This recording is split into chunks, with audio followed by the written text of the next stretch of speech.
Crooked Rod Rosenstein appears unconcerned about upcoming DOJ IG report. What Does He Know? By Jim Hoff for thegatewaypundit.com.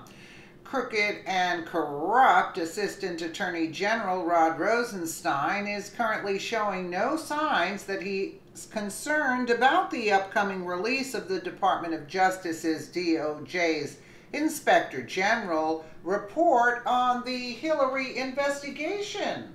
What does he know? This past week, it was announced that the DOJ IG David Horowitz will not appear in front of Congress next week, and his report will be delayed. Inspector General Michael Horowitz's widely anticipated testimony next week before the House Oversight Committee has been postponed, as the Justice Department IG has pursued new leads in his review of the Hillary Clinton email investigation, according to a congressional letter and sources familiar with the matter. Inspector General Michael Horowitz's widely anticipated testimony next week before the House Oversight Committee has been postponed, as the Justice Department IG... Oh, why did they retype that? And I could tell you they got to him. That's basically it, and they're giving the runaround to the people. Assistant AG Rosenstein appears to have no concern about the upcoming report in spite of numerous corrupt and arguably criminal actions taken on his part. Rosenstein is tied to the Uranium One scandal, where Obama and Clinton approved the sale of 20% of U.S. uranium reserves to Russia. He also is aligned with the Russia scandal to spy on President Trump, where he even signed one of the suspicious FISA warrants to spy on the president. Rosenstein's biggest crimes may relate to the way he handled the Mueller investigation. In spite of his obvious conflicts of interest, Rosenstein felt compelled to appoint Mueller as special counsel in the fake investigation a day after Mueller was turned down for the new FBI job. By not recusing himself, Rosenstein proved that he's corrupt and above the law. Since then, the entire Mueller team is conflicted and corrupt. They're aligned with Obama and Clinton in numerous ways and have a history of corrupt and suspicion, if not criminal practices. Suspicious, actually. Okay, I thought that was a misprint. Sorry about that. In spite of the many constitutional conflicts pointed out previously by the Gateway Pundit, the Mueller investigation moves forward. Rosenstein and Attorney General Sessions allowed the most corrupt group in U.S. history to charge forward with the Mueller witch hunt and coup d'etat. Rosenstein appears oblivious to the outrage concerning the fraudulent Mueller investigation. Rosenstein shared this week his thoughts about the IG's report on the Hillary investigation, expected to come out soon. Within the next few weeks, I anticipate that our Inspector General will complete a comprehensive, fair, and nonpartisan report that answers many questions about how the Department of Justice handled a high-profile investigation during the last presidential campaign, Rosenstein said. We will learn from it, and our department will do better in the future. In December, Congressman Jim Jordan grilled Rosenstein, who again appeared to have confidence in the DOJ's IG's pending report. Why is that Rosenstein appears oblivious to the pending DOJ IG report? Does Rosenstein know that the IG's report is not coming out anytime soon? In December, he said it would be out soon, and then again this past week. Maybe Rosenstein knows that the report will not come out until after the 2018 elections? Does Rosenstein know that the DOJ IG has prepared a report that will be soft and not implicate anyone involved in the Hillary email scam? It is not unusual and maybe even customary for an auditor or inspector to provide the audited or inspected party a chance to review the draft report before being issued. In cases of fraud, there may be restrictions to this. Has Rosenstein seen the report? Or is the report going to be concerned only on the actions related to Comey's July 2016 press conference and late October 2016 actions to reopen the Hillary scandal and nothing else? Will the report neglect to focus on Hillary's obvious crimes?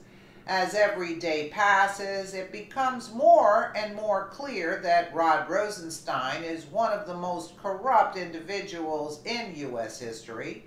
He'll go down as an embarrassment in the history books. One thing is for sure, he cannot be gone soon enough. I think the fix is in. That's why they got to the IG report. That's why now he's going in a tangent on Hillary's emails, but he's not being forthcoming about what in particular he's investigating. Is he investigating just Comey's dealings? So Comey goes down instead of Clinton? You see what I'm saying? That's a very good question there. We'll take a little bit of a listen. This was in December. But for Rosenstein to have that attitude, the fix is in. The fix is in. Let's just take a listen to this in December where FBI pay Christopher Steele, and was the dossier the basis for securing more? Chair recognizes the gentleman from Ohio, Mr. Jordan, for 5 minutes. Did the FBI pay Christopher Steele, and was the dossier the basis for securing warrants at the FISA court to spy on Americans associated with the Trump campaign? Really, when you sum it all up, it boils down to those fundamental questions. Did you pay the guy who wrote it? And did you use what he wrote, disproven, discredited dossier paid for by the Clinton campaign? Did you use it to go get warrants to spy on Americans? Yep. That's what it comes down to. And you're the guy who can answer those questions. He's not going to answer it. And I was yesterday I was convinced that the answer to those questions was probably yes. But today I'm even more convinced the answer is yes, based on the text messages we got to read early this morning. Mr. Rosenstein, you know Peter Strzok? You familiar with that name? Yes, I'm familiar with the name. And, former deputy head of counterintelligence at the FBI? Peter Strzok, that one? I don't know his precise title, but yes, he had a significant role in... Peter Strzok ran the Clinton campaign, interviewed Mills, Abedin Clinton, changed the exoneration letter from gross negligence to extreme carelessness. Peter Strzok, who ran the Russian investigation, interviewed Mike Flynn. Peter Strzok selected by Mr. Mueller to be on his team. That Peter Strzok, we learned, had all these text messages. We got to read some of them early this morning. Now, as my colleagues have pointed out, some of them are, they show he didn't like Trump. He and Miss Page are exchanging text messages back and forth, show they don't like the president. But that's nothing new. Everyone on Mueller's team, no one on Mueller's team likes Trump. We already knew that. Correct. But I want to focus on one in particular. One in particular. And this is a text message from Mr. Strzok to Miss Page, recalling a conversation and a meeting that took place in Andrew McCabe's office, Deputy Director of the FBI, recalling a meeting earlier. And Mr. Strzok says this: I want to believe the path you threw out for consideration in Andy's office. Then there's a break. Dash, it says that there's no way he gets elected. No way Trump gets elected. He says, I want to believe that. You said that in the meeting in Andrew McCabe's office. I want to believe that. But then he goes, but I'm afraid we can't take that risk. Now, this goes to intent. He says, we can't take the risk that, the people of this great country might elect Donald Trump president. We can't take this risk. This is Peter Strzok, head of counterintelligence at the FBI. This is Peter Strzok, who I think had a hand in that dossier that was all dressed up and taken to the FISA court. He's saying we can't take the risk. We have to do something about it. Now, don't forget the timeline here either, Mr. Rosenstein. Peter Strzok, January 10th, he's the guy who changes the exoneration letter from gross negligence, criminal standard, to extreme carelessness. July 2nd, he's the guy who sets in on the Clinton interview. July 5th, 2016, that's when Comey has the press conference and says, we're not going to prosecute. Clinton's okay, we're not going to prosecute. And then August 2016, we have this text message. the same month that the Russian investigation is opened at the FBI, August 2016. And my guess is that's the same month that the application was taken to the FISA court to get the warrants to spy on Americans. Exactly. Using this dossier that the Clinton campaign paid for, Democrats paid for, fake news, all dressed up, taken to the court.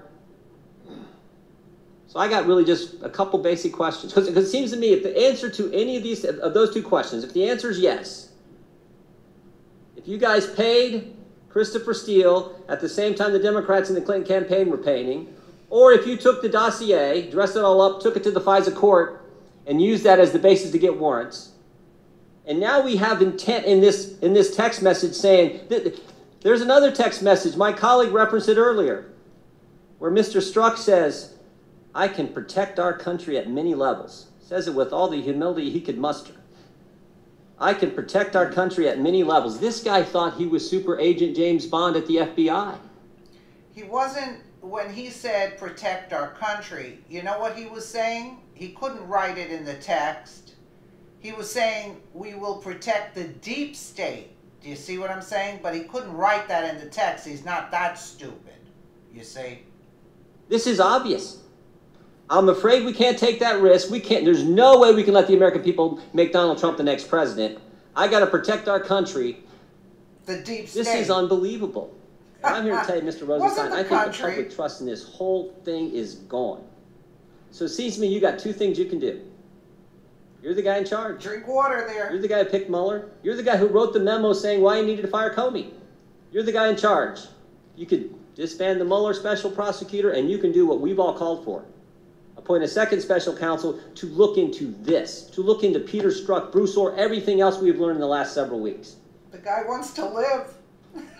Yes, Congressman, and I can assure you that I consider it very important to make sure a thorough review is done.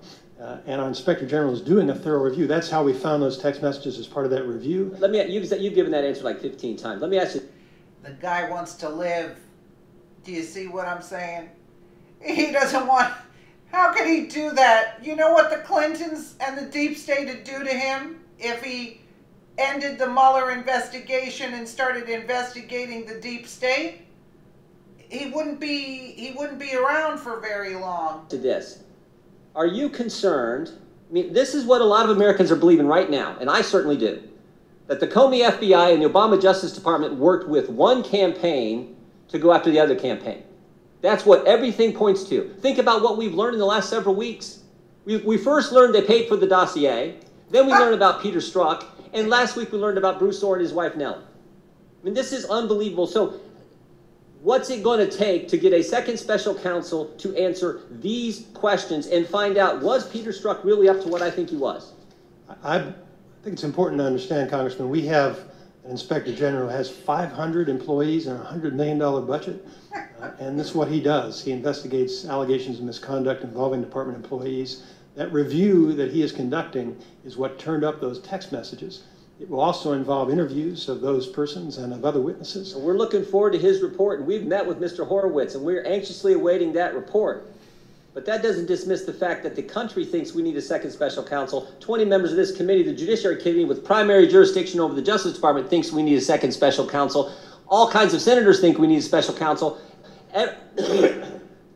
What fact pattern do you have to have? What kind of text messages do you have to see before you say it's time for a second special counsel? I want to assure you, Congressman, as I think the Attorney General explained, we take very seriously the concerns of 20 members of this committee or one member of this committee. Loretta Lynch. We have a responsibility to make an independent determination, and we will. Thank the chair. You gotta be kidding me. You gotta be kidding me. Listen, they got to the IG Horowitz, they got to him. They told him, you better keep your mouth shut.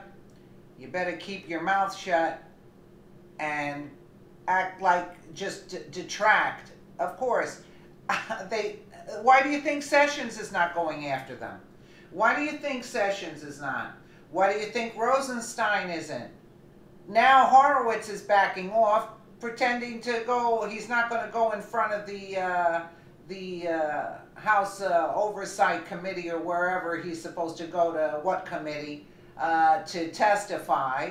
Oh, because now he's pursuing the Clinton email investigation all of a sudden. What? That's a delay. So he was told you better delay. Listen, this thing runs so deep. I just, pray for President Trump, who's trying to drain this swamp, because this swamp runs real deep. And this is a very dangerous situation here. You know what the thing is? You know who the key players are. Grab them. That's what I say. Get the military in, grab them, so they have no power. And that's it. Forget the investigations. Grab them first and investigate later, because this is a problem here. This is a constitutional crisis. This is what I consider, even though they're just playing around, but this is really a very, very serious situation here. Let me know what you guys think in the comments below. And again, thank you so much for watching.